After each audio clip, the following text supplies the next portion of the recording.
We might find some time to get people to actually voice their questions, but as a default, keep that off, please. And as you can have just seen, now hit the record button, so it will be recorded, and hopefully with Tim's blessing, we'll pop it up on YouTube at some point. So, quick introduction. Welcome to Tim Erickson. Tim is joining us from California and from the past, from Friday. He's recently come to New Zealand, and it was awesome to have him here. He was at our Maths Day and our Stats Day, as well as visiting a number of other regions around New Zealand. So I really enjoyed his presentations, so I'm really looking forward to what he's got for us today. So Tim, over to you. Thank you very much. And it is such a pleasure to be back in New Zealand and to be in tomorrow for me. It's now 5 o'clock on Friday afternoon here in California. And so here I am getting ready for the weekend, and you're already in it.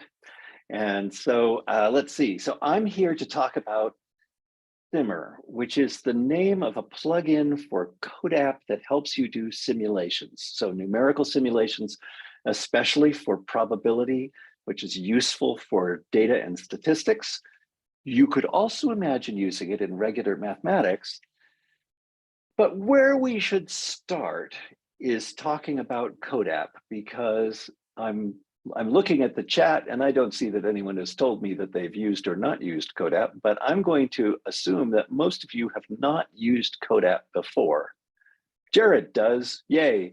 And so I would like to give you a little demo of what CODAP looks like and how to use it.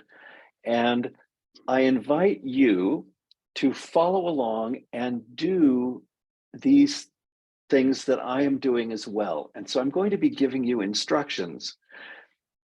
The difficulty is, depending on how many screens you have, if you're using some screens to look at my screen when I start sharing, and you need to look at your screen, you have to be fairly nimble about changing back and forth between windows. I have another screen here, so I can do both of them at the same time, and you might make your screen use another screen if you have one, or make your windows smaller or something like that in order to tell what's going on. And one of the things that will be useful is I've made a Google Doc with a bunch of links on it. I put the link in the chat, and I'm going to put it in there again in case new people have arrived. And so there is a link to a Google Doc. And if you can't, I think I have the sharing settings set. And so I'm looking at Sunila nodding as if you've gotten into it. Is that correct? Excellent, thank you. You know what it's like. You give a presentation and no one can access the document because you've messed up the sharing settings. Okay, so where I'm going to go is a link on that document that's called US Health Data. And I'm going to open that up, and then I'm going to share my screen to show you what I think you should be seeing. And let me see if I can find it. That's interesting. I have two things that look the same. I must have it open in some other window. So I'll share this. Oh yeah, that's the one I want.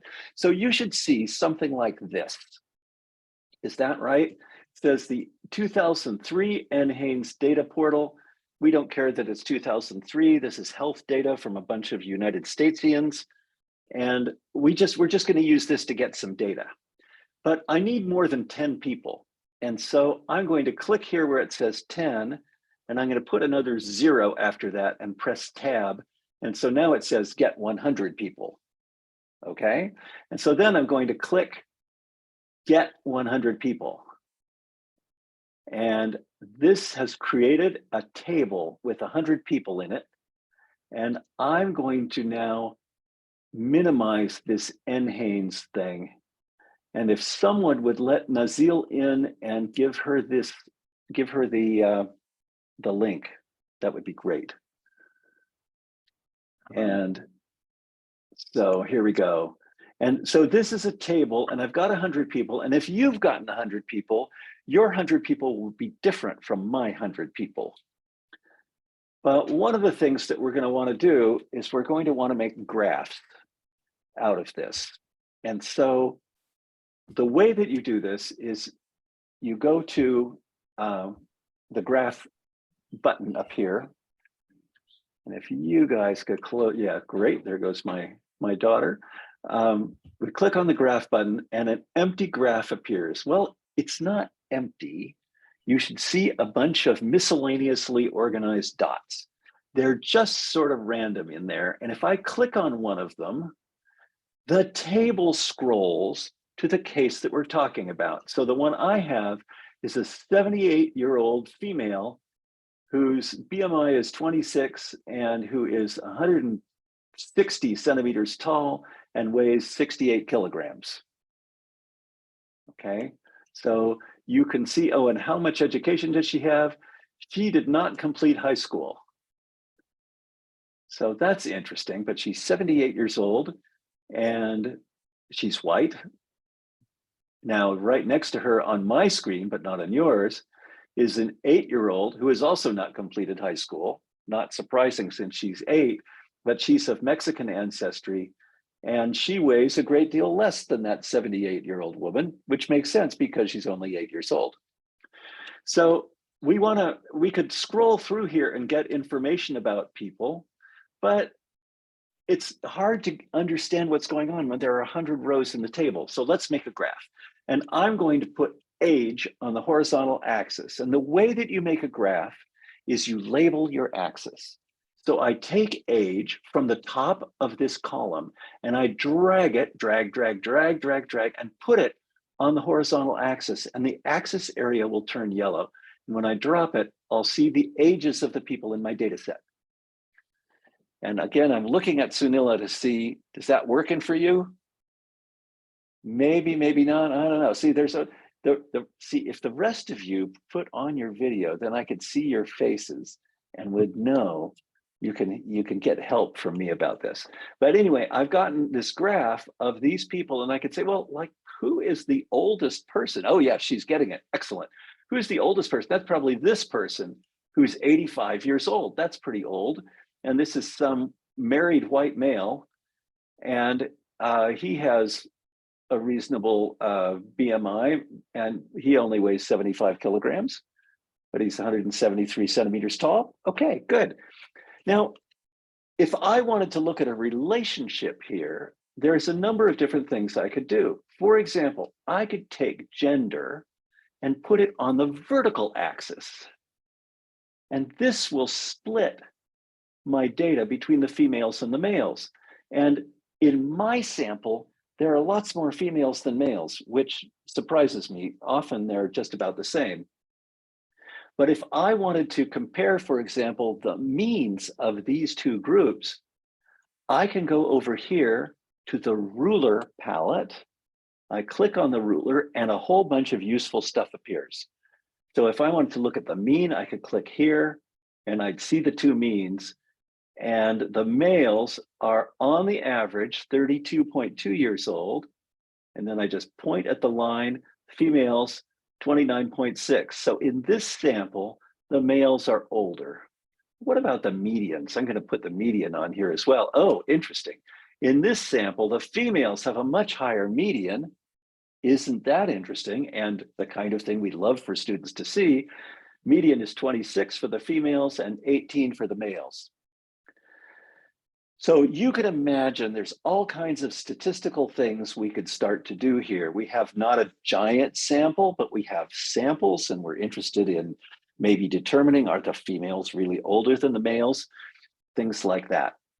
And so I'm going to uncheck the mean and the median. And because I just did a workshop where people said, but what about a box plot? Here's a box plot. Looks like that.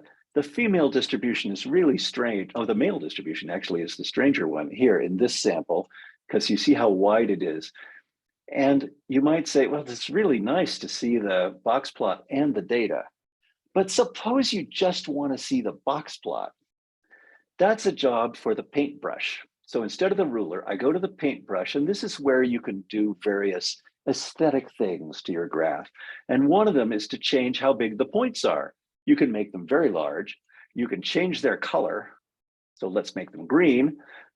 Or you can make the points very small. And if you make them so small, they disappear. And so that's how you can get the parallel boxes. And then you can squish this up and that makes it look more like the kind of parallel box plot you might be expecting. Let's see. Let's look at. I'm gonna get rid of the. I'm gonna make these dots show up again. Okay, so we're once again looking at age, and I'm going to make the box plots go away. And I want to show you another feature, which is suppose I take education and I drop it in the middle of this graph. That will make a legend so that we see orange is less than high school. This gray is high school, including GED, which is a general education degree. That means you didn't actually finish high school, but you took a test. And purple means more than high school. And then there's this dark gray, which means that it's missing. It's not even recorded. And so I'm confused about the high school, including GED, being gray. So I'm going to go back to my paint bucket. Oh, I can change that. Let's make that bright green, or this teal color, I guess is what this is. And I can make the point slightly smaller, so it's not quite so dramatic. So now the people who are teal have completed secondary education, and the people who are purple who have completed more than secondary, and the oranges are people who did not complete high school. And look at the number of people who are quite old who did not complete high school. There are some sort of in the middle years, and of course, a lot who are very young who have not completed high school. So we can look at patterns in the data through making graphs. Now, what else should I show you? Oh, we have age here. I'm going to put height on the vertical axis. And a good thing to do is to predict a little bit. What do you think the graph will look like? So what do you think the graph will look like when I put height on the vertical axis, especially if you haven't done it yet? How do you think height depends on age?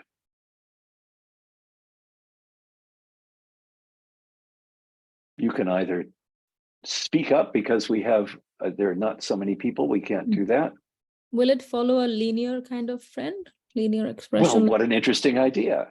So you think that like as people get older, they get taller? No, not to a point in the older, like, you know, when they're touching puberty, then after that it will go kind of like, you know, same, but till the time from, you know, like 0 to 5, and then going to the age of puberty, it's kind of a linear trend. And then afterwards it kind of stays the same. Okay, let's take a look. I like your reasoning. And so I'm going to take height, and you can do this with your own, of course. I'm going to put it on the vertical axis, replacing gender. And look at her prediction. Look, see, it's going up kind of linearly until, 13, 14, 15. And then it's more or less straight. Or is it straight? Sometimes when we put more, it looks like it might possibly be declining. And if we went and we'd said, oh, maybe we need more data. If we got 1,000 points, you would definitely see that it's going down, that it's starting to decline. And so interesting statistics question is it really declining? Is it statistically the slope different from zeros after, say, age 20? The answer is yes, it is. And it's interesting to do the experiments about that. But that's not what we're here for today. This just gives you a little intro into what's possible in CODAP, and you will use this in the other things that we will do. So I am here in this window that I'm using, and this is back in the Google Doc that we all have. And now we want to talk about Simmer. And I'm looking at my notes, and it says, actually, the plan is flexible, depends on what you need. We don't have so many people that if you say, I really want to know about this, we can't just stop and do it. But I have a plan in case you don't have things that you want to do, which is, first of all, we've done this introductory remarks and questions about CODAP. Oh, there are things important about CODAP you need to know. First, CODAP, as you've seen, runs in your browser. You do not have to install the software. Also, as you noticed, you didn't have to sign in to use it. Also, as you also may have noticed, it's free. You didn't have to pay to use it. And it's always going to be free. There's no freemium sort of thing. There is nothing you can ask for in CODAP that will cost you money. Everything that I'm going to show you is free, and the people that put it together are devoted to keeping it that way. And so all of this has been developed by the United States taxpayer through our National Science Foundation and things like that.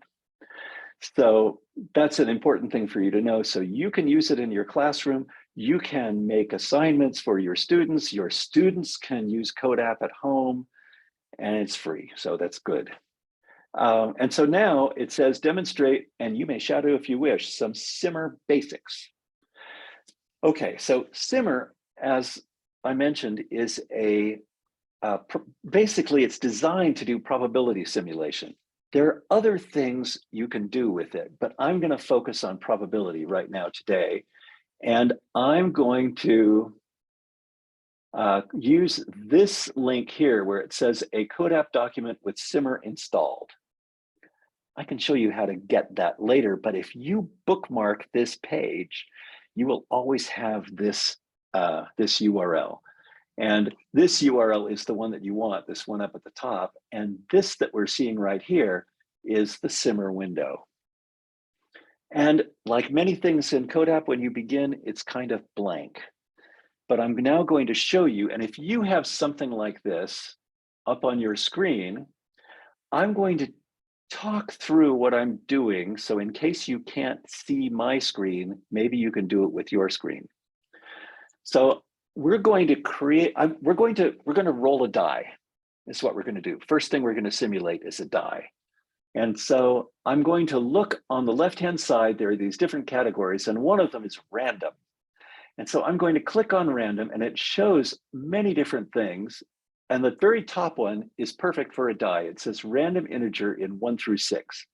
So I click on that random integer and I drag it to the right slightly, and I drop it into the workspace. And so that now I see this thing, random integer in 1 through 6, and it has like a jigsaw puzzle outie on its left-hand edge. That's going to have to plug into something. And the thing we're going to plug it into is a variable. We're going to create a new variable, and we're going to call it die1. So I go to variables, and there's a button that says create variable. And then a box opens up, says new variable name, and I'm going to type in die1 because it's going to be my first die. I click OK, and I see several things. I see set die1 to, change die1 by, and another one that just says die1. So I'm going to grab set die1 to and drag it right, and I'm going to hook its little jigsaw puzzle innie to the outie with the random integer. So now it says set die1 to random integer in 1 through 6. So when I run this program, that's the green button in the upper left with the, the run icon. When I do this, it's going to take a random integer in 1 through 6 and put it in die1. And if I just do that, I'll never know what happens because I don't know what die1 is. So I'm going to go to the CODAP section over in the store over there on the left. And there's a thing called send variables to CODAP. And I'm going to put that below set die1 and hook it up. So now I have, and if you check my screen, set die1 is to a random integer and then send the variables to CODAP. And if I do that, it's in CODAP, I can see it. So I click run, and a new table shows up called the results data set. And it says simmer run 1, die1 was 1. And if I run it again, this time mine said die1 was 3, and I did it again, it's 6. I did it again, it's 2. I did it again, it's 3. Oh, it is giving me random numbers under die1. And I can, of course, it's CODAP, so I can make a graph. So I click on the graph and I take die1 and stick it on the horizontal axis. And now I see a graph of my results. Oh, so if I keep clicking that go button, I'm going to fill in more values. Click, click, click, click, click, click, click. I now have all 6 possible values in mine. And you say, that's really great. But oh, my mouse finger is getting tired. I wish there were a way to make this do more things at a time. And so I'm going to go over here back in the program. I'm going to go to my this little store over here to control and loops. And there's an if, and there's a repeat, and there's a repeat while. I'm going to take repeat 10 times. I'm going to drag it to the right. Oh, and I'm going to wrap it around the program. So now if I click, I get 10 at a time. But of course, I can change that number from 10 to 100, for example, and I click go. And now I have 141 cases. Oh, I wish I had 200 cases. So I want 59 more, 59, and I'll click go. And now I have exactly 200 cases. And on my results, 3 and 6 are ahead and 4 is lagging behind. And that is the way of randomness in the real world, is that even if you expect everything to be exactly even, most likely it's not. And you will not see these things getting even with 200 die rolls. Okay, at this point, any questions?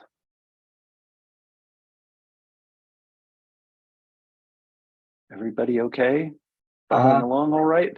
If you were to try to use the while loop, could you do something like repeat this until I've had 100 sixes or something like that? Let's see.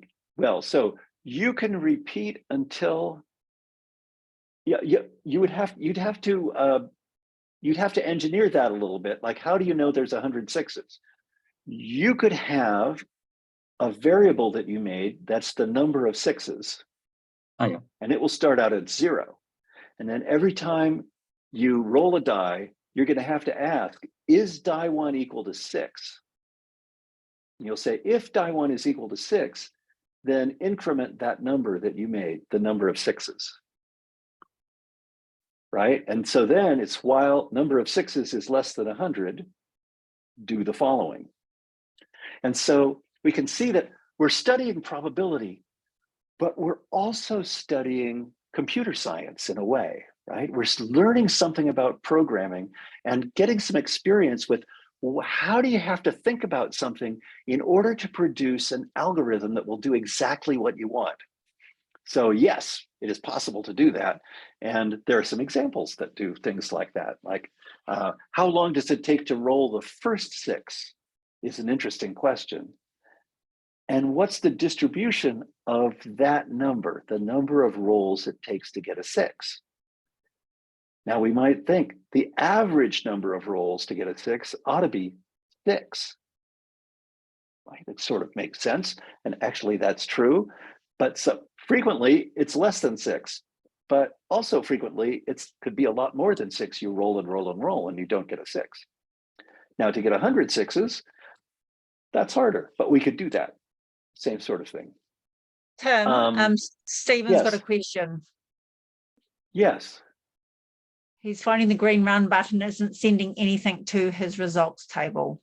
Yeah, Oh, so no. Was there anything that I missed there that I had to do before pushing the green button? I've got the same code that you've got in there. Really? Oh, that's frightening. So you do have send variables to CODAP. I do. I might just try in a different browser and see whether that's the issue. Are you using Chrome or? I was using Safari, so I'll try Chrome now. Oh, but we've seen it work in Safari. But yes, if you would try Chrome, I would be grateful. And I'm sorry that you're having trouble.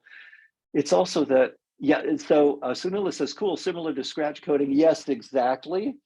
The people who made the library I'm using, which are the people called Blockly, and it says built on Blockly, and we'll vamp for just a moment while Stephen comes in.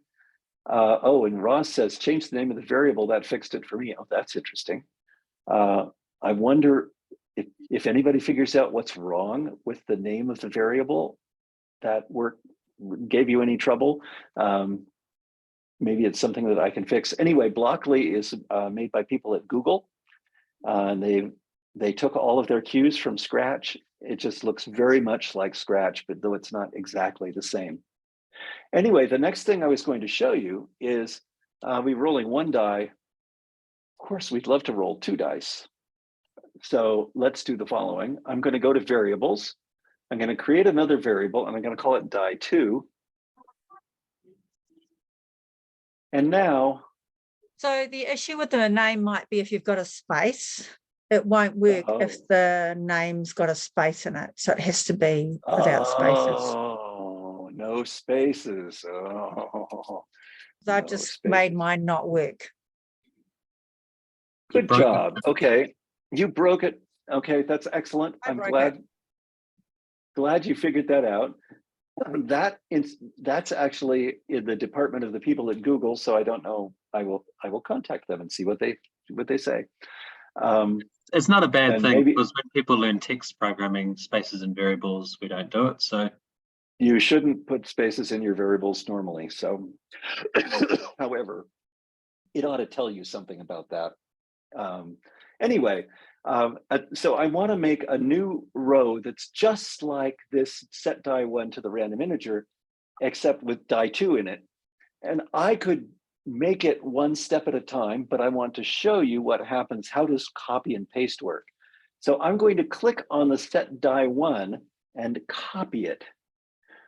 And when I paste it, now I'm going to paste, it gets all of its descendants as well. And so now I'm going to drag it up and put it in between these two. And of course, it still says die1, but now because I've created die2, I can change the second one to die2. So now in this program, I have two variables, die1 and die2, and they will both be sent to CODAP, except, oh my goodness, we already have 200 cases with just die1. Is it going to be a mess with some of the cases with die1 and others with die2? And it says, if you change the variables, the entire data set will refresh. So I decided, me, myself, that if I wanted to do this like 200 times, I didn't want to have the first 200 be one way and the other 200 be the other way. So it actually will eliminate those and make an entirely fresh data set. And because we're now in CODAP, there's this question, of course I want to add these two dice. I could have added them in the program. And you could figure out how to do that. If I look in math, there's this blank plus blank. And so that's where you'd put die1 plus die2 and make a new variable called sum. But because I'm in CODAP, I don't have to do that. I can make a new column. And so you make the new column by clicking on the gray circle with the plus sign in it, which I did, and it didn't, no, I didn't, I guess. I'm gonna click it again, there we go. This new after, I'm gonna call it sum. And I wanna give this column a formula. So we have to be able to make formulas. And if I move over the word sum, you see it turns into a link, and I click on it and I get a menu and I can choose edit formula. Now the thing in a CODAP formula is that you don't, unlike a spreadsheet, you don't put in the left-hand side of the equal sign. You just do the right-hand side. So it already, says sum equals, and I'm gonna type in well, I don't have to type the whole thing, it recognizes it, die1 plus die2, and I click apply, and you can see that I have the sums of the variables in my CODAP table. So if I want to see the sum as a distribution, I drop it here, and you should see the familiar looking, isn't that satisfying? Except, of course, it's not quite the triangle that theory tells us it will be, because randomness. But that's an example of doing 200 die rolls. Let's do some more. Let's do another 200, and let's do another 200. And so we're up to 600, and it's not quite doing what we want. By the way, see how much space on the screen this program takes up? There's a brown collapse button. And when I collapse it, I still have a run button. So I can still run the program, even though I can't see the program. So now we're up to 800. It's looking more and more like the theoretical distribution we're expecting. And so we'll get all the way to 1,000. And now it's run 1,000 cases, and that's pretty good. That's not bad. And so now we're going to do one of the glories of CODAP. I'm going to make another graph. So I have all of these dots, 1,000 dots. And what happens if I just plot die1? So this is an example of the kind of thing you could imagine doing to help students understand about this probability situation. So now I'm going to select all of the cases that where die 1 is equal to 1. Oh, notice that those cases are selected in every representation, and none of the cases where the sum is 8 are selected. And of course, that's because you can't make 8 with 2 dice if die 1 is 1. The highest you can get is 7. And that's what we have here, is we have a bunch of 7s. And all of the 2s are selected, and fewer and fewer and fewer and fewer as we go up. A similar thing would happen if we looked at die 2, except now only the die 1 equals 1s are selected, and you can see that they're spread evenly kind of over the die 2s. What happens if we plot die 1 against die 2?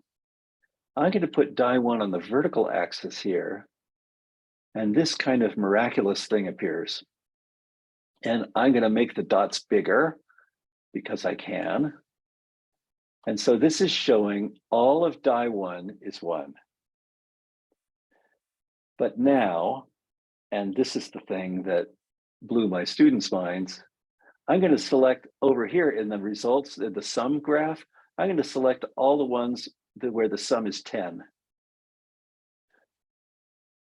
Oh, I've selected all the ones where the sum is 10, and look at the die 1, die 2 graph. Those are the combinations that make 10. That's why 3/36 of the time you get a 10. Wait a minute, really? Is that right? So 7 is the one? Oh, 7, look, there are 6 different ways to make 7. And so this is the traditional diagram that we make for doing the theoretical probability of rolling 2 dice, except that the kids have basically created it themselves. And they can select things and decide, well, what about 3? How many different ways? Oh, there's only 2 different ways to make 3. What are they? Oh, 1 and 2 and 2 and 1. That kind of thing. And so this is a really fun aspect of things. And just to show you yet another fun aspect of this, if I go to the ruler, well, what, I mean, you're not supposed to connect lines in graphs like this, but what if you do? And so I'm going to connect these lines and make it as big as I possibly can so you can see them.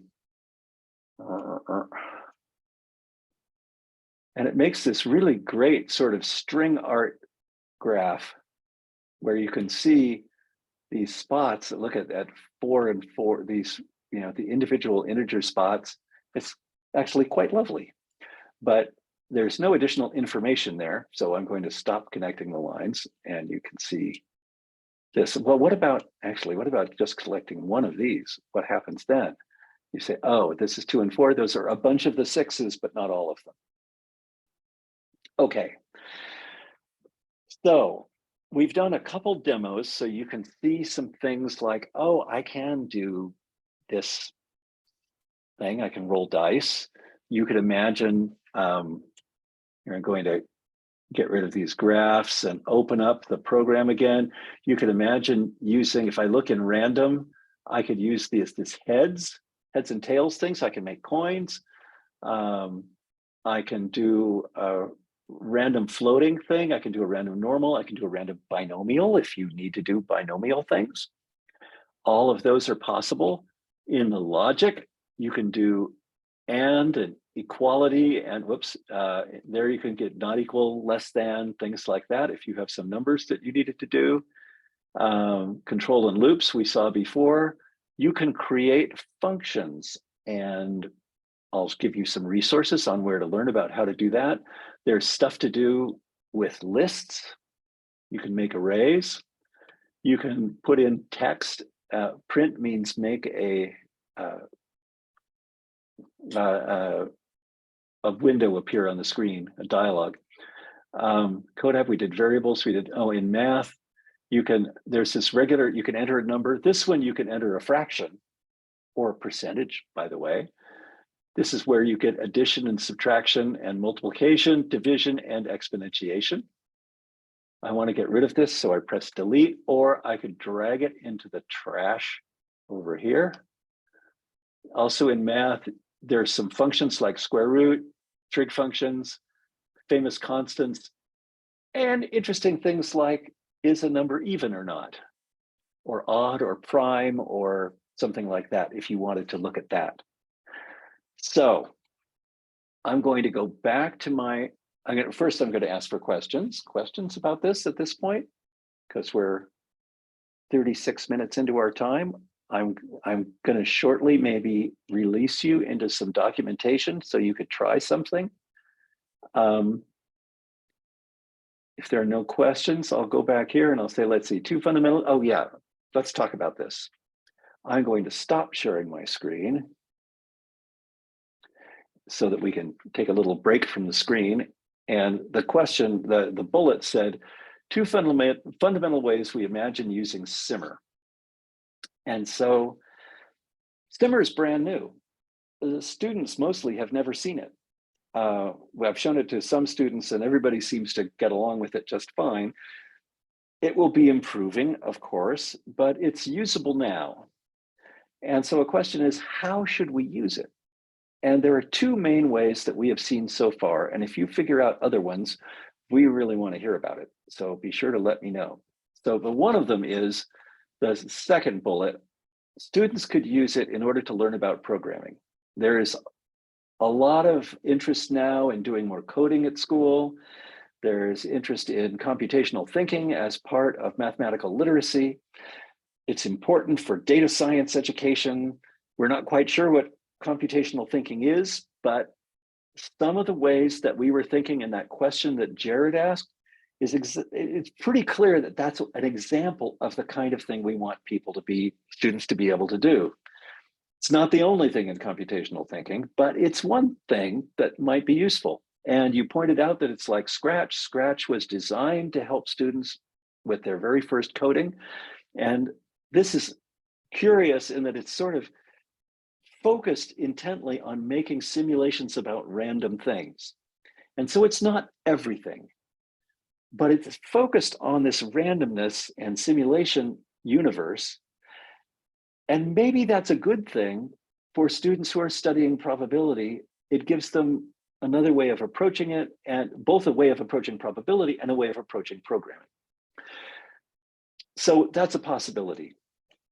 But also, if we are teachers teaching something about data, frequently, as a teacher teaching something about data, I have to create a data set or a situation for students that creates data that I want them to analyze. And maybe I want them to see the program, or maybe I just want them to get the data at the end. But let's assume I'm not requiring them to create the program, but I'm going to create the program and I will let them see it and come to understand it without having to produce it themselves. And so that, I think, is another way we could imagine doing this. And thinking about what are the things in the curriculum where it would be great to have some simulated data whose properties we know because we see the program, that we can then analyze using CODAP or any other tool, but we could analyze them using CODAP.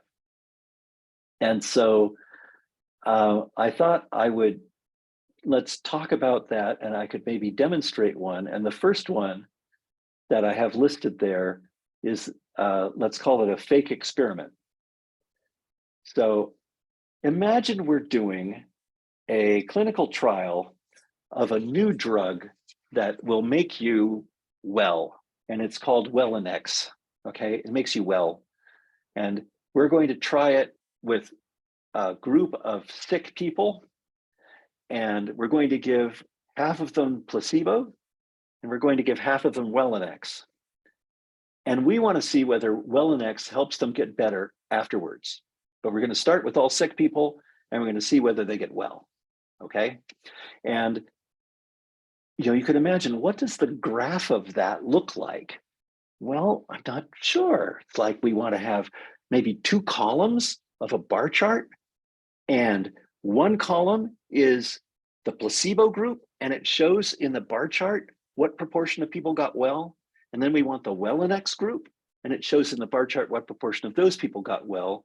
And because we work for the Wellnex Corporation, we want that bar to be bigger, more well than the other bar. Okay, can you picture that, what I'm saying? So I'm now going to share my screen again, and we're going to go do this using Simmer. And you can do it too. And if only I could find my share screen button. There it is. And so I'm going to go to the very same place. Can I go to the same place? Yes, I can. Okay. Did I? Yes, I got it. Good. Okay, so I'm going to go to, once again, a CODAP document with Simmer installed. So I'm going to make a brand new one. And there it is. And I'm going to start with the outside first. I'm going to get 100 people of each kind. So I'm going to get 200 people. Okay. And I need a person number. So I'm going to get a variable. I'm going to create the variable, and I'm going to set person. And I'm going to set person. I'm going to do this on the outside. So this is, I have some experience programming, and I'm going to sort of declare this variable up at the top, because I'm going to have this person number, and I want to increase the person number, and you'll see why in just a moment. Go to variables, and I'm going to change person by 1 right here. So the first person is going to come in here, and the first person is going to immediately become person 1. And it's going to do it 200 times, so I'm going to have persons with numbers that go from 1 to 200. And now I want to assign this person to a group. I could do it randomly, which would be interesting, but I'm going to do it systematically this time. I'm going to do, because we know that there's no systematic difference between person 1 and person 2. I'm going to do it by odd and even, just to show you how that can be done. And so I'm going to do logic. No, I want control. If, okay, if, and now I want if person is even. So I'm going to go down here to math, and it said blank is even. And so person, and I go back over here to variables, and here's where person is. So if person is even, then I'm going to assign them to the Wellnex group. Oh, I need a group name. So I'm going to create a variable called group, group. And I'm going to say set group to, and now I need text. And I'm going to put this in here, Wellnex. And I'm going to put a registered trademark symbol. Okay, there we go. And now I need what happens if they're not in that group. And here you have to know something about the if statement in Blockly. And this is described in the documentation I'm going to show you in a moment. So, but I click on this gear, and I want else. And I'm going to take this else and drag it right under the if to connect it up. And you can barely see there's an else back here. And then the least intuitive part of this whole thing, and I have no control over it. If I click somewhere else, this doesn't go away. The only way to make it go away is to click on the gear again. Okay. So I want to set the other people to the placebo group. So I copy, paste, set group to placebo. Okay, so now I have these 3 things. And then in this is doing the assignment, but I also want to create the results here for my simulation. And so let's say I want to have the person's health. So I'm going to create a new variable called health. And I'll click OK. And I want to set health to, and we'll go to the placebo group first. And let's say that 1/4 of the people are going to get well anyway, even if they take the placebo. So I'm going to go to random, and it's going to take this thing, which is the heads or tails. So I'm going to make this smaller now. If P is 1/4, to pick well, otherwise sick. And now I'm going to copy this and paste it and put it up here in Wellinex. And let's make Wellinex work rather better. Let's say 5/8 of the time people get well, otherwise they're sick. You can invent your own fractions. And then when I got to the end, now I have to emit the data to CODAP. And a great question to ask students at this point is, where do I put this? And you could put it down here, but if I did, it's going to go and do this 200 times, and then it's going to give me one copy of each variable. So let me demonstrate that, because I do it and it says, wow, it's a person in the Wellinex group and they're well. That's not what I'm looking for. And a great thing about doing this on the computer with simulation is that I can make this mistake and the world is not ended. I just say, oh, this belongs up here. Now, if I want to get rid of this, I can click the trash button and that will get rid of that data set entirely. And so I'm going to run it again. And now I have placebo sick, Wellinex well, placebo sick, Wellinex, placebo sick, Wellinex sick. We have people in all these different cases. I'm going to close this up and let's analyze our data. So we said, oh, I want a graph with the two groups. And so there's placebo and Wellinex. And let's put their health in here in the middle. And look at that. So here we see the individuals. This placebo group has fewer wells than the Wellinex group. This is exactly the graph that we wanted, although we might have kind of pictured it not being made out of dots.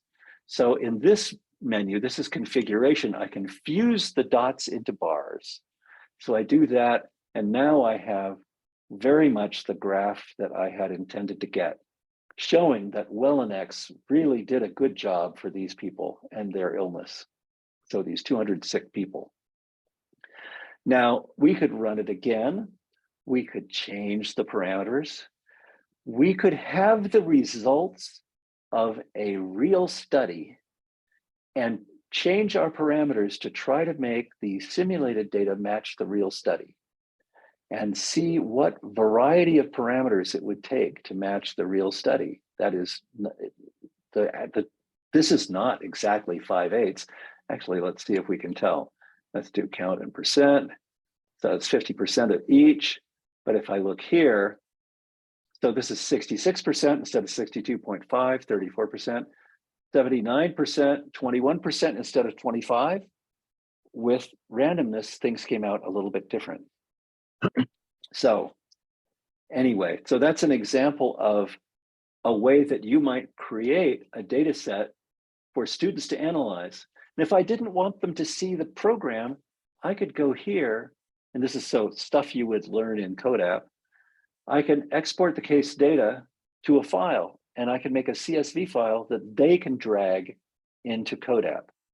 Or I could completely get rid of this simmer thing, and now I only have the data, and I don't have a graph, and I can send this to the students. And I would do that just by the way. I'm going to go to share, get linked to a shared view, enable sharing. So I'm going to make a shared document, which I can share with the students. And where are we? Good. And I'm going to copy this and I'm going to put it in the chat. And once it's in the chat, you guys can all click on that link and you will get exactly the thing that I saved. And it's your own copy. And so that all you students can perform the analysis. And when with my students, they also know how to share a document. So when they finish making their document, they share it, they get a URL, and they submit that to me. So then I can see their live document. They can also put in text, and say, hi, Mr. Erickson. This is what I did, and make that all work for them. So they can answer whatever questions I've asked. Now, here is my graph. I think Wellinex did a good job, so forth. So let's see. Any questions right now? We're coming towards the end. I'm going to show you a bunch of documentation. Did you share that link with us? I did. Oh, it went to Nazil only. For some reason, it wasn't going to. I'm going to do it to meeting group chat. So here we go. Paste, go. There. That should be to everybody. Oh, thank you. Did you get it? Pardon me. Yes, I must have gotten that somehow. Space in the variable name. Yep. Okay, good.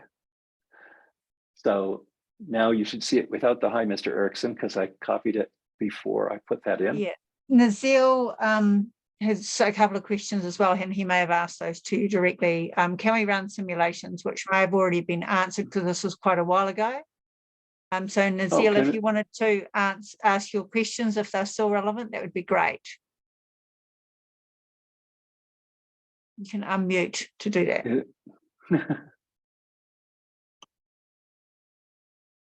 Yes, Nazil's still with us here. Maybe. Hello. Let's see. Hello. Just a question, like, can we do probability experiments using CODAP? Well, I've been showing you probability experiments like with the dice. Can you describe what other kind of probability experiment you might want to do? Example, different variables like emotions, feelings, and like coming to school early and getting like passing your exam, something like Oh, those. right. Okay. Great example. Okay. So let me sort of give you a picture of how you might do that. So I'm going to once again open one of these documents up with Simmer. And so you might say, oh, what would I do for a simulation on this? I would need to create simulated students, right? And some of them will be coming, let's say, without having had breakfast. So I'm going to create a student, and I want to get food, a variable called food, and I'm going to say set food to, and now I'm going to get some randomness here because I'm going to say, oh, well, 7/8 have breakfast and otherwise hungry. So 7 out of 8 of the students have this, and then I would create another if statement. Now, if food is equal to breakfast, then maybe the score on the test is a random number close to 90. And if the food is equal to hungry, then the random score might be a number close to 80. And I can run that simulation for 200 students, and I will see an overlap of the scores between the hungry and the breakfast students, where there are more breakfast students and their average is higher, but some hungry students will do well and some breakfast students will do poorly. Is that the kind of thing you're talking about? Yes. Okay, so just to show you the next thing in control would be if, and I will want to say if food equals breakfast. And so for that, I need a logic block for something being equal to something. A Boolean is something that's either true or false. I'm going to get variables. I'm going to say food. This is when you're just using it, you're not setting it, so it's different block. And then I want text for the breakfast part. Whoops, I lost it. Try it again. I'm not a good enough typist, so I have to look down and then things happen. Breakfast. So if food is equal to breakfast, something will happen, and I want to create this else that I showed you how to do before. And so if food is equal to breakfast, I'll create a score. Because it's simulated, maybe I'll use a normal distribution or a uniform distribution or a binomial distribution because it's a score. And then we could look at the scores. And I won't finish that right now because we have a small number of minutes left. But that is exactly the kind of thing that I'm really interested in more teachers like you actually doing and letting me know, does this actually help with students?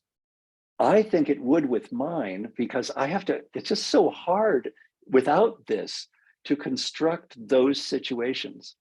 And if you did it with the program and gave them the document with this installed, and you could even collapse this and say, press the green button and look at the data, then different students will get different data that all have the same properties because of the randomness. They're going to get different distributions. And you can make those numbers get closer together so that some students have the hungry people having a better score than the breakfast people. Any of these things you can imagine doing.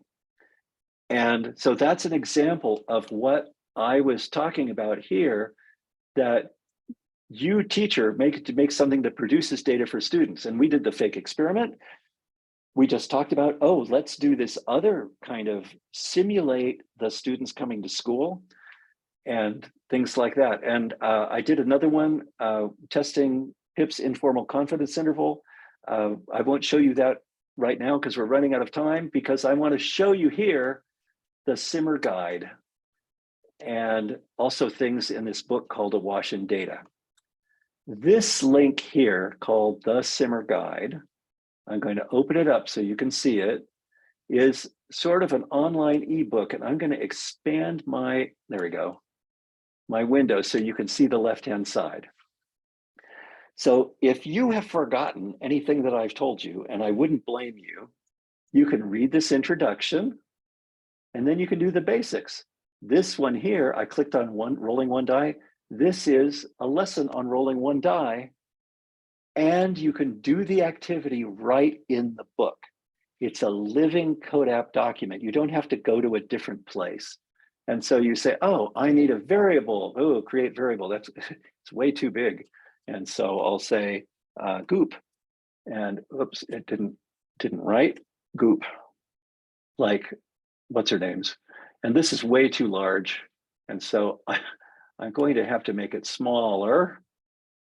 In order to make it smaller, I'm going to have to make this whole thing larger. And so I'm going to press this minus button and make this go back. Okay, good.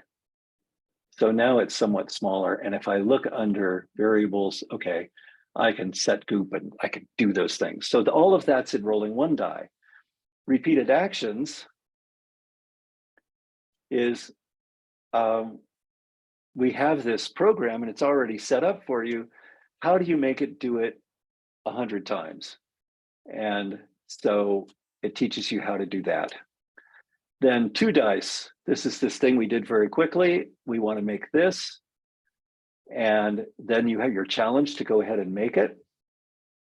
And Simmer will create a column and CODAP table, etc. But then there's a sequence of not basic things. What if you have more dice, like 3 dice? What if you have 100 dice, 10 dice, say? Then loaded dice. How could you simulate loaded dice? This die has faces 1, 2, 3, 4, 5, 6, and 6. Can you tell? We have coins. Here's a binomial sort of thing with coins, and we're counting up how many heads we get in 20 coins. We have a wait time distribution. This is the introduction to the repeat while. How long does it take to roll a 6? Or, yeah, a die is not equal to 6. Here's one about conditional probability, which is the sort of thing we've just been talking about. This is where an if-else statement is, and there's a whole section about, wait a minute, how did you get the else? And then reading about functions, you can read about that, etc. And then at the end, I've just been experimenting with this. I've written some problems. So here's an example. Here's adding 2 dice, only they're negative numbers. So this is a random integer in -6 to 6, and die R2 is a random integer in -6 to 6. Sum is R1 plus R2. What are the minimum and maximum values of sum? I think that's a reasonable question to ask students. And what will the mean of sum be? Ooh.